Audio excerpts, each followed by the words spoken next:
গল্পের শুরুতে আমরা ইডেন নামের এক ছেলেকে দেখি যে তার অ্যাপার্টমেন্টে ঘুমাচ্ছিল। হঠাৎ একটি অদ্ভুত শব্দে তার ঘুম ভেঙে যায়। শব্দটি শুনে ইডেন খুব ভয় পেয়ে যায় এবং সে সঙ্গে সঙ্গে দরজায় থাকা একটি ছোট ছিদ্র দিয়ে বাইরে তাকায়, কিন্তু বাইরে কাউকেই দেখতে পায় না। এরপর ইডেন ফিরে এসে টিভি চালু করে, কিন্তু টিভিতে কোনো সিগন্যাল ছিল না। স্ক্রিনে একটি জরুরি সতর্কবার্তা চলছিল। এটি দেখে ইডেনের খুব অদ্ভুত লাগে, হঠাৎ করে সিগন্যাল কিভাবে চলে গেল এবং কেন এই জরুরি সতর্কবার্তা দেখাচ্ছে। সে এসব নিয়ে ভাবছিল, ঠিক তখনই বাইরে থেকে মানুষের জোরে চিৎকারের শব্দ ভেসে আসে। সে সঙ্গে সঙ্গে জানালার দিকে দৌড়ায় এবং যখন সে তার ব্যালকনিতে পৌঁছায় তখন তার হুঁশ উড়ে যায়। সে দেখে চারদিকে মানুষ ছুটোছুটি করছে, যেন খুব বড় কিছু ঘটতে যাচ্ছে। ইডেন কিছুই বুঝতে পারছিল না যে এসব কি হচ্ছে। ঠিক তখনই সে দেখতে পায় একটি হেলিকপ্টার পাশের একটি বিল্ডিংয়ের সঙ্গে ধাক্কা খেয়ে নিচে পড়ে যায়। এই দৃশ্য দেখে ইডেনের পায়ের নিচের মাটি সরে যায়। এরপর ইডেন নিচের দিকে তাকিয়ে একটি ছোট মেয়েকে দেখতে পায়, যে ভিড়ের মধ্যে হারিয়ে গিয়েছিল এবং একা দাঁড়িয়েছিল। ইডেন মেয়েটিকে দেখে লোকজনকে তার সাহায্যের জন্য চিৎকার করতে থাকে, কিন্তু পরক্ষণেই সেই ছোট মেয়েটি তার চারপাশের মানুষদের ওপর হামলা শুরু করে এবং মানুষদের কামড়াতে থাকে। এটা দেখে ইডেন বুঝে যায় যে মানুষগুলো ধীরে ধীরে জম্বিতে পরিণত হচ্ছে। ভয়ে ইডেন দ্রুত ব্যালকনি ছেড়ে নিজের অ্যাপার্টমেন্টে ঢুকে পড়ে। ঠিক তখনই এক ব্যক্তি ইডেনের ঘরে ঢুকে পড়ে। তাকে দেখে ইডেন আরও বেশি ভয় পেয়ে যায়, কারণ সে মনে করেছিল লোকটি জম্বি, কিন্তু আসলে লোকটি ইডেনের প্রতিবেশী। সে ইডেনকে বলে, ভয় পেও না, আমি জম্বি নই। সে জানায় তার সব বন্ধুই জম্বি হয়ে গেছে এবং তারা তার ওপর হামলা করেছিল। কোনোমতে প্রাণ বাঁচিয়ে সে ইডেনের ঘরে ঢুকে পড়েছে। এরপর সে বাথরুম কোথায় জানতে চায়। ইডেন তাকে বাথরুমের পথ দেখিয়ে দেয়, কিন্তু যখন সে বাথরুমের দিকে যাচ্ছিল তখন ইডেন তার গলায় জম্বির কামড়ের দাগ দেখতে পায়। এটা দেখে ইডেন বুঝে যায় যে তার প্রতিবেশী খুব শিগগিরই জম্বি হয়ে যাবে। নিজের নিরাপত্তার জন্য ইডেন একটি ছুরি তুলে নেয়। কিছুক্ষণ পর ইডেনের প্রতিবেশী বাথরুম থেকে বেরিয়ে আসে। ইডেনের হাতে ছুরি দেখে সে বুঝে যায় যে ইডেন তাকে জম্বি ভেবে মারতে পারে। তখন সে ইডেনকে বলে, দেখো, আমি জম্বি নই। এই কথা বলতেই তার চোখের রং বদলাতে শুরু করে। এটা দেখে ইডেন বুঝে যায় যে ভাইরাস তার ওপর প্রভাব ফেলতে শুরু করেছে। তখন ইডেন তার প্রতিবেশীকে বলে, এখনই আমার ঘর ছেড়ে চলে যাও, না হলে আমি তোমাকে মেরে ফেলব। বাধ্য হয়ে ইডেনের প্রতিবেশী তার ঘর ছেড়ে বেরিয়ে যায়। ইডেন দরজার ছোট ছিদ্র দিয়ে তাকিয়ে দেখে বাইরে দাঁড়িয়ে থাকা জম্বিরা তার প্রতিবেশীর ওপর ঝাঁপিয়ে পড়ে। এটা দেখে ইডেন খুব ভয় পেয়ে যায় এবং দ্রুত দরজাটা ভালোভাবে লক করে দেয়। কিছুক্ষণ পর যখন চারপাশে একটু শান্তি আসে তখন ইডেন নিউজ রিপোর্ট শুনতে পায়। সেখানে এই সংক্রমণের ব্যাপারে জানানো হচ্ছিল। রিপোর্টার জানায় যে এই ভাইরাস পুরো শহর জুড়ে ছড়িয়ে পড়েছে। তাই যারা এখনও এই ভাইরাসে আক্রান্ত হয়নি তাদের বলা হচ্ছে যেন তারা বাইরে একেবারেই না বেরোয় এবং নিজেদের বাড়ির সব দরজা ও জানালা বন্ধ করে ঘরের ভেতরেই থাকে। এখানে ইডেন তার পরিবারের সঙ্গে যোগাযোগ করার চেষ্টা করে, কিন্তু সব ফোন লাইন ব্যস্ত থাকে। এরপর সে নিজের মেসেজ বক্স চেক করে এবং সেখানে তার বাবা মায়ের পাঠানো কিছু মেসেজ দেখতে পায়। তার বাবা মা মেসেজে লিখেছিল যে পুরো শহর জুড়ে জম্বি ছড়িয়ে পড়েছে। এই কারণে তারা ইডেনের কাছে পৌঁছতে কিছুটা সময় নেবে। তাই ইডেনকে বলা হয় যেন সে একেবারেই ঘর থেকে বের না হয় এবং তাদের জন্য অপেক্ষা করে। এইভাবে ধীরে ধীরে সন্ধ্যা নেমে আসে। ইডেন তার ব্যালকনিতে বসে বাইরে তাকিয়ে থাকে। সে দেখে যে পুরো শহর একেবারে ফাঁকা হয়ে গেছে এবং চারদিকে আগুন জ্বলছে। এসব দেখে ইডেন পুরোপুরি ভেঙে পড়ে এবং ভাবতে থাকে এমন পরিস্থিতিতে সে একা কিভাবে বেঁচে থাকবে। এই কঠিন অবস্থায় বেঁচে থাকার জন্য ইডেন তার পুরো অ্যাপার্টমেন্টে ছোট ছোট অনুপ্রেরণামূলক নোট লাগিয়ে দেয়, যেন সেগুলো দেখে তার সাহস বজায় থাকে। সে আয়নায় ডে 1 লিখে দেয়। ইডেন বুঝতে পারে যে এই জম্বি ভাইরাস হয়তো অনেক মাস ধরেও চলতে পারে। তাই এই কঠিন পরিস্থিতিতে সে নিজের ঘরের ভেতরেই একটি নিরাপদ জায়গা তৈরি করে, যাতে ভবিষ্যতে যে কোনো বিপদের জন্য প্রস্তুত থাকতে পারে। এইভাবেই দিন কাটতে থাকে এবং এক সপ্তাহ পেরিয়ে যায়। রাতে ইডেন তার ল্যাপটপে একটি ভিডিও রেকর্ড করে, যেখানে সে বলে যে এই বন্ধ অ্যাপার্টমেন্টে তার দিনগুলো কিভাবে কাটছে। সে আবারও তার বাবা মাকে ফোন করার চেষ্টা করে, কিন্তু মোবাইলে কোনো সিগন্যাল কাজ করে না। সময়ের সঙ্গে সঙ্গে ইডেন ভীষণ একাকিত্ব অনুভব করতে থাকে। একদিন সে লক্ষ্য করে যে তার ঘরের কোনো কলেই আর পানি আসছে না। এটা দেখে সে খুব চিন্তিত হয়ে পড়ে। তার ওপর তার কাছে খাবারও খুব কম বাকি ছিল, তাই সে অল্প অল্প করে খেয়ে দিন চালাতে শুরু করে। ইডেন জম্বিতে ঘেরা শহরের মাঝখানে একা আটকে পড়েছিল। বাইরে কি চলছে সে কিছুই জানত না। একদিন ইডেন যখন তার ল্যাপটপে কিছু দেখছিল, ঠিক তখনই সে কারোর নড়াচড়ার শব্দ শুনতে পায়। নিজের নিরাপত্তার জন্য সে দ্রুত একটি বেসবল ব্যাট তুলে নেয়। ঠিক তখনই আমরা দেখি ছাদের ভেন্টিলেশনের পথ দিয়ে একটি সংক্রমিত মেয়ে ইডেনের অ্যাপার্টমেন্টে লাফ দিয়ে ঢুকে পড়ে। ইডেন সঙ্গে সঙ্গে লুকিয়ে পড়ে। যখন সেই মেয়েটি ধীরে ধীরে ইডেনের দিকে এগিয়ে আসছিল, তখন সুযোগ বুঝে ইডেন পিছন থেকে মেয়েটির মাথায় আঘাত করে। সেই আঘাতে মেয়েটি সেখানেই মারা যায়। এরপর ইডেন দ্রুত গিয়ে একটি সার্ফবোর্ড দিয়ে সেই ভেন্টিলেশনের পথ বন্ধ করে দেয়, যেন ওই দিক দিয়ে আর কোনো জম্বি ভেতরে ঢুকতে না পারে। এইভাবে দিন কাটতে থাকে এবং ইডেন কোনো মতে বেঁচে থাকার লড়াই চালিয়ে যেতে থাকে। একদিন সে আবার তার ল্যাপটপে একটি ভিডিও রেকর্ড করছিল। ঠিক তখনই সে তার ফোনের রিংটোন শুনতে পায়। সে তাড়াতাড়ি ফোন তুলে দেখে তার মায়ের একটি ভয়েস মেসেজ এসেছে। তার মা জানায় যে তারা শহরের খুব কাছাকাছি পৌঁছে গেছে এবং মাত্র কয়েক ঘন্টার মধ্যেই ইডেনের কাছে পৌঁছাবে। কিন্তু তার মা কথা শেষ করার আগেই কিছু সংক্রমিত মানুষ তাদের ঘিরে ফেলে। ভয়েস মেসেজের শেষ কয়েক সেকেন্ডে ইডেন তার বাবা মায়ের চিৎকার শুনতে পায়। তারপর মেসেজটি বন্ধ হয়ে যায়। এই সব শুনে ইডেন বুঝে যায় যে তার বাবা মা আর বেঁচে নেই। সে প্রচণ্ড ভেঙে পড়ে এবং জোরে জোরে কাঁদতে থাকে, কারণ এখন তার বেঁচে থাকার আর কোনো কারণ অবশিষ্ট নেই। এরপর সে একটি বেসবল ব্যাট তুলে নেয় এবং এখান থেকে পালিয়ে যাওয়ার পরিকল্পনা করে। ঘর থেকে বের হতেই সে অসংখ্য সংক্রমিত মানুষ দেখতে পায়। ঠিক তখনই তার নজর পড়ে তার সেই প্রতিবেশীর দিকে, যে এখনও বেঁচে ছিল কিন্তু মারাত্মকভাবে আহত ছিল। সেই কারণে সে ইডেনের ওপর হামলা করতে পারছিল না। এরপর ইডেন বিল্ডিং থেকে বের হওয়ার কোনো রাস্তা খুঁজতে চেষ্টা করে, কিন্তু কোথাও যাওয়ার মতো কোনো পথ সে খুঁজে পায় না, কারণ চারদিকেই জম্বি দাঁড়িয়েছিল। এটা দেখে ইডেন বুঝে যায় যে এতগুলো সংক্রমিত মানুষের ভেতর দিয়ে সে এখান থেকে বের হতে পারবে না। যখন সে আবার নিজের অ্যাপার্টমেন্টের দিকে ফিরে যেতে থাকে, ঠিক তখনই সংক্রমিতরা তার ওপর হামলা করে।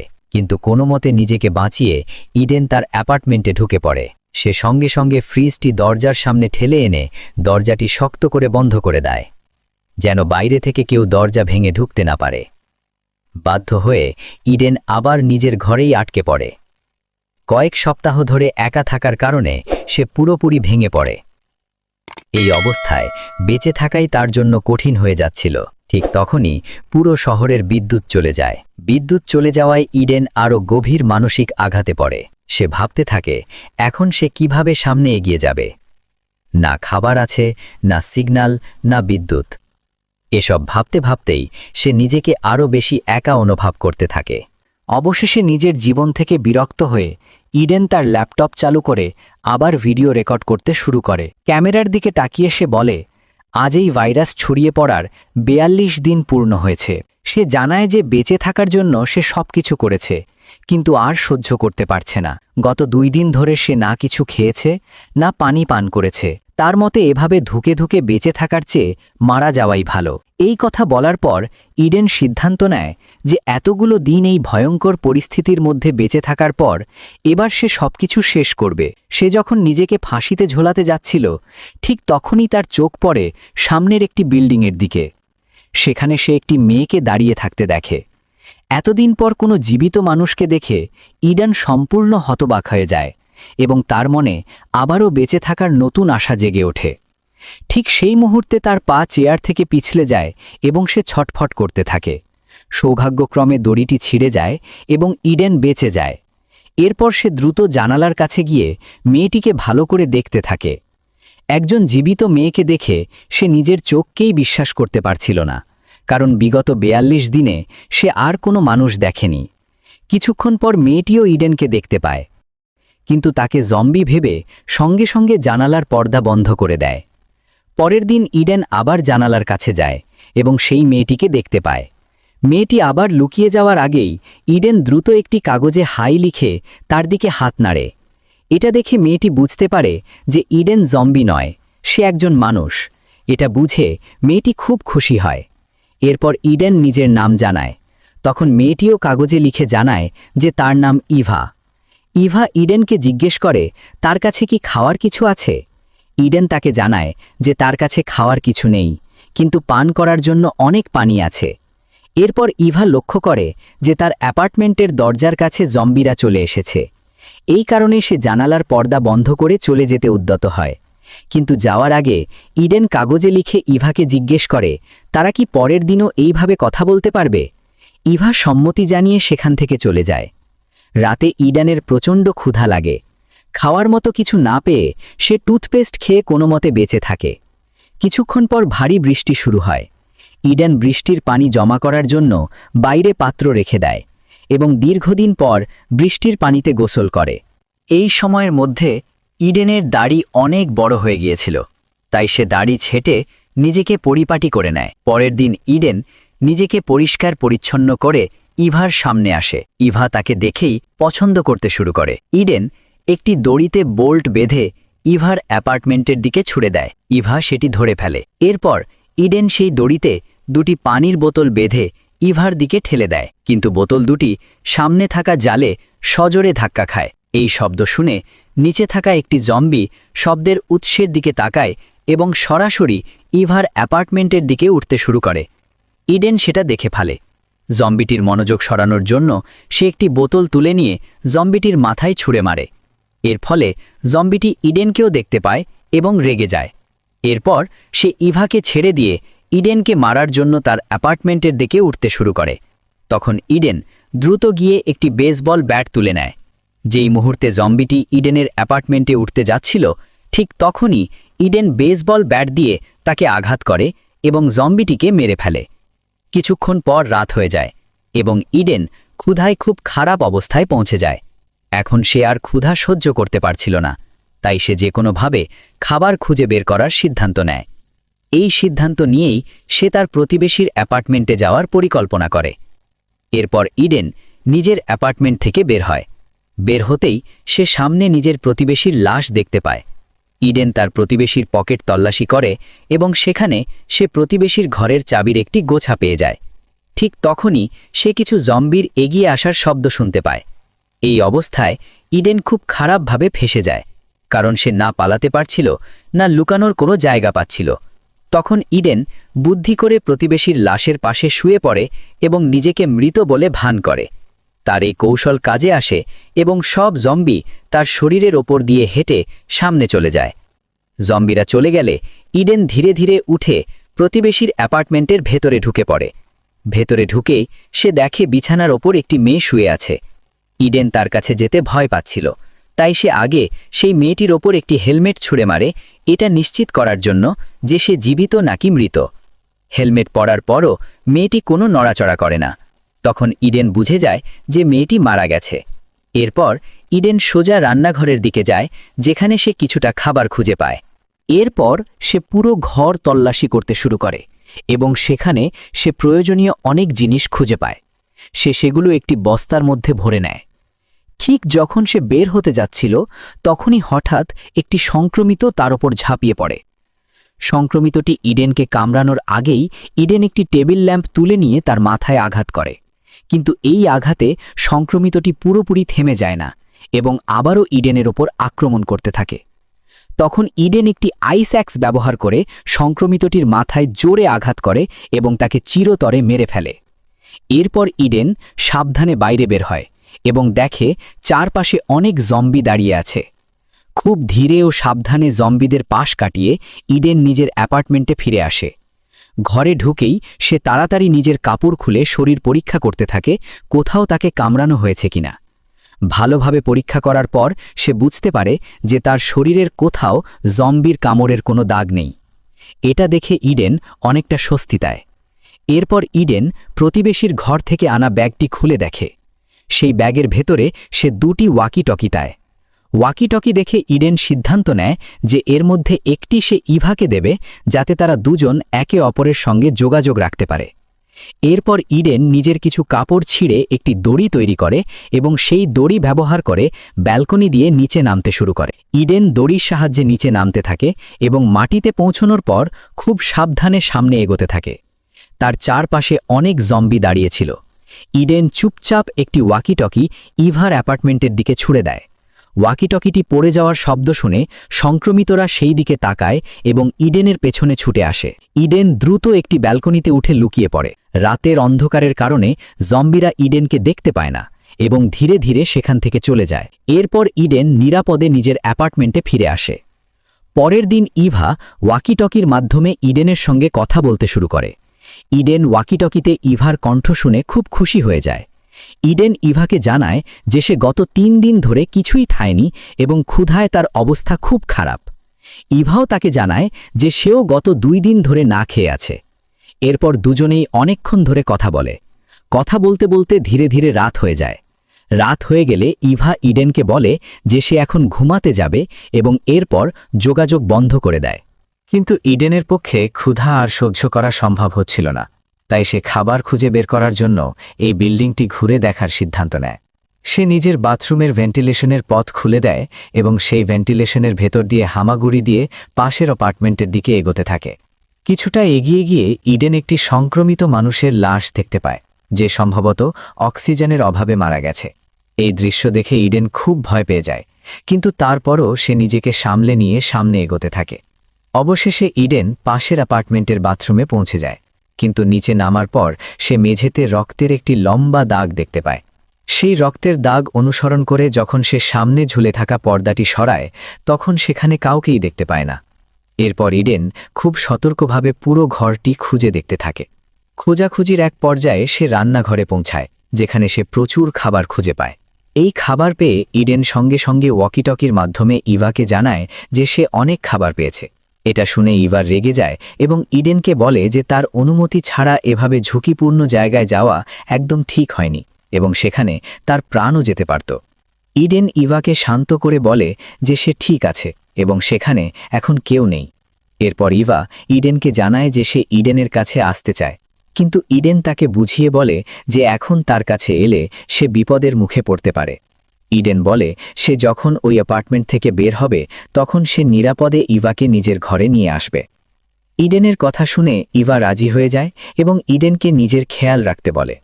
এখন ইডেনের কাছে খাবার ছিল, তাই সে নিজের অ্যাপার্টমেন্টে ফিরে যাওয়ার কথা ভাবতে থাকে। কিন্তু ঠিক তখনই তার নজর পড়ে সামনের দেয়ালে থাকা একটি বড় গর্তের দিকে। গর্তটির কাছে যেতেই সে অনুভব করে আশপাশে কেউ আছে। ইডেন পিছনে ঘুরতেই দেখে তার পিছনে একজন বৃদ্ধ লোক দাঁড়িয়ে আছে, যার হাতে একটি ধারালো বর্শা। একে অপরের দিকে তাকিয়েই তারা দুজন বুঝে যায় যে তারা কেউই জম্বি নয়। এরপর সেই বৃদ্ধ লোকটি নিজের অস্ত্র নিচে নামিয়ে রাখে। বৃদ্ধ লোকটি ইডেনকে জিজ্ঞেস করে সে এখানে কি করছে। ইডেন উত্তরে বলে যে সে এখানে শুধু খাবার খুঁজতে এসেছে। তখন বৃদ্ধ লোকটি আবার জিজ্ঞেস করে ইডেন কাদের সঙ্গে ওয়াকিটকিতে কথা বলছিল। এই প্রশ্নের উত্তরে ইডেন মিথ্যা বলে যে সে আসলে নিজেকেই সাহস দেওয়ার জন্য একা একা কথা বলছিল। বৃদ্ধ লোকটি তখন ইডেনের সঙ্গে খুব ভালো ব্যবহার করতে শুরু করে এবং তাকে বলে যে সে যত খুশি খাবার নিতে পারে। এরপর বৃদ্ধ লোকটি ইডেনকে একটি প্লেটে করে কিছু খাবার এনে দেয়। বহুদিন ধরে না খাওয়ার কারণে ইডেন কোনো কিছু না ভেবেই সেই খাবার খেতে শুরু করে। কিছুক্ষণ পর বৃদ্ধ লোকটি ইডেনকে বলে আলমারি থেকে তার জন্য একটি বোতল এনে দিতে। ইডেন বোতল আনতে ঘুরতেই পেছন থেকে সেই বৃদ্ধ লোকটি একটি বেসবল ব্যাট দিয়ে ইডেনের মাথায় জোরে আঘাত করে। এই আঘাতে ইডেন সঙ্গে সঙ্গে অজ্ঞান হয়ে যায়। কিছু সময় পর যখন ইডেনের জ্ঞান ফেরে, তখন সে নিজেকে একটি সংক্রমিত নারীর সামনে দেখতে পায়, যাকে একটি শিকল দিয়ে বেঁধে রাখা হয়েছে। ভয়ে ইডেন এখান থেকে পালাতে চায়, কিন্তু তখনই সে লক্ষ্য করে যে তার নিজের হাত পাও বেঁধে রাখা হয়েছে। কিছুক্ষণ পর সেই বৃদ্ধ লোকটি আবার ইডেনের সামনে আসে। সে ইডেনকে জানায় যে ওই সংক্রমিত নারীটি তার স্ত্রী, যে এখন পুরোপুরি সংক্রমিত হয়ে গেছে। বৃদ্ধ লোকটি বলে যে সে তার স্ত্রীকে খুব ভালোবাসে এবং কোনোভাবেই তাকে হারাতে চায় না। সে আরও জানায় যে তার স্ত্রী 1 সপ্তাহ ধরে না খেয়ে আছে। আজ সেই ক্ষুধা মেটানোর দিন, কারণ আজ ইডেনই তার স্ত্রীর খাবার হতে যাচ্ছে।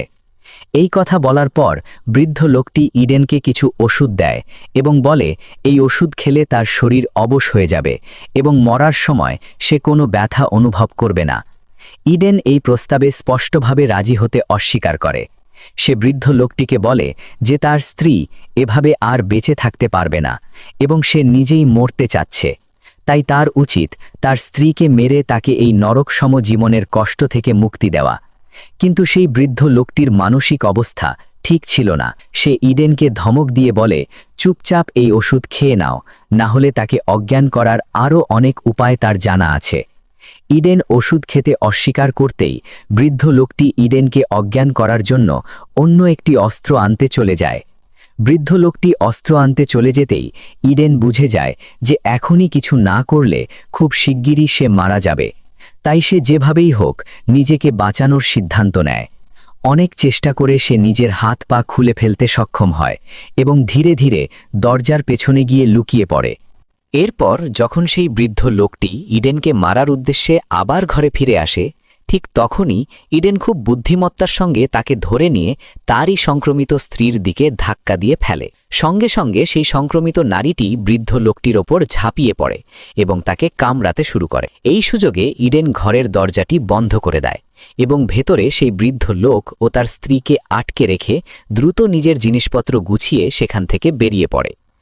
সে দৌড়ে নিজের অ্যাপার্টমেন্টের দিকে রওনা দেয়। ঠিক তখনই ওয়াকিটকির মাধ্যমে ইভা ইডেনকে জানায় যে তার অ্যাপার্টমেন্টে সংক্রমিত মানুষ ঢুকে পড়েছে।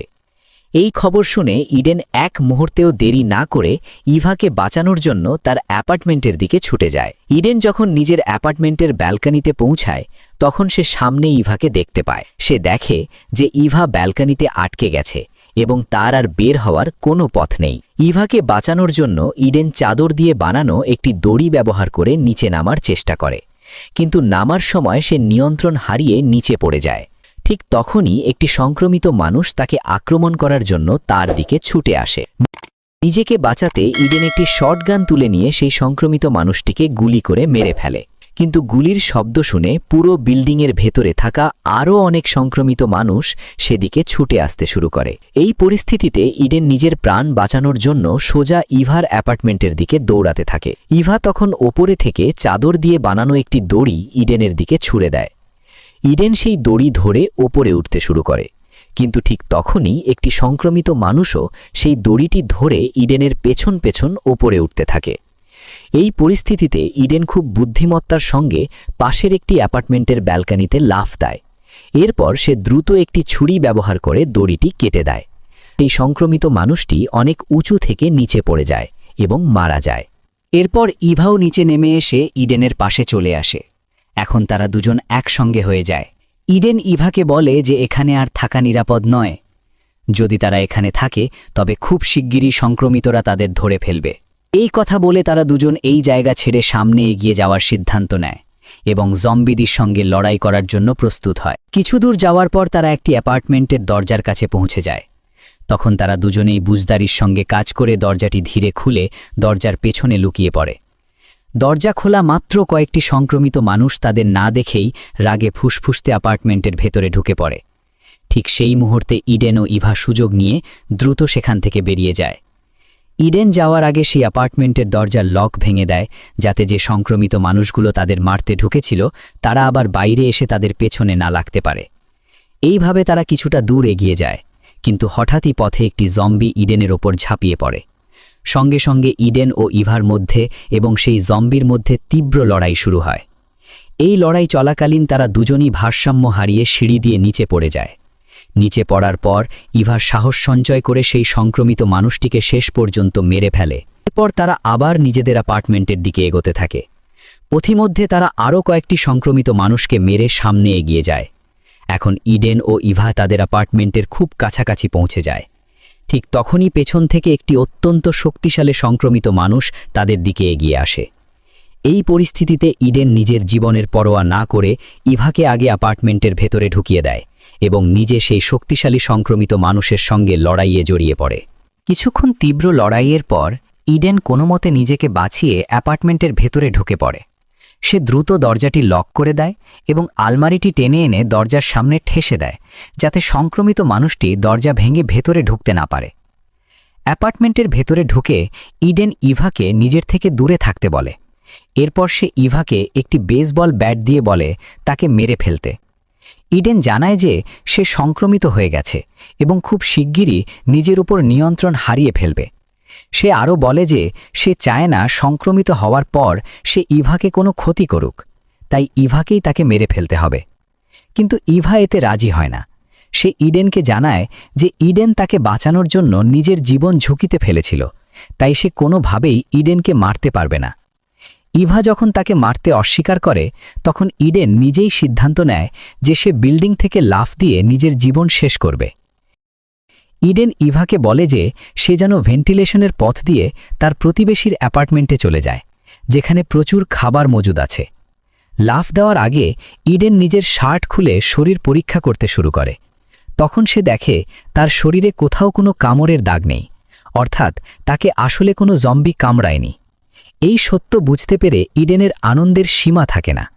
এরপর ইডেন ও ইভা একে অপরকে জড়িয়ে ধরে। তারা দুজনেই সিদ্ধান্ত নেয় যে যতদিন না এই জম্বি ভাইরাস পুরোপুরি শেষ হচ্ছে ততদিন তারা একসাথে এই বিল্ডিংয়েই টিকে থাকার চেষ্টা করবে। এইভাবেই এই গল্পটির সমাপ্তি ঘটে। এই গল্পটি ভালো লাগলে অবশ্যই চ্যানেলটি সাবস্ক্রাইব করবেন। ধন্যবাদ।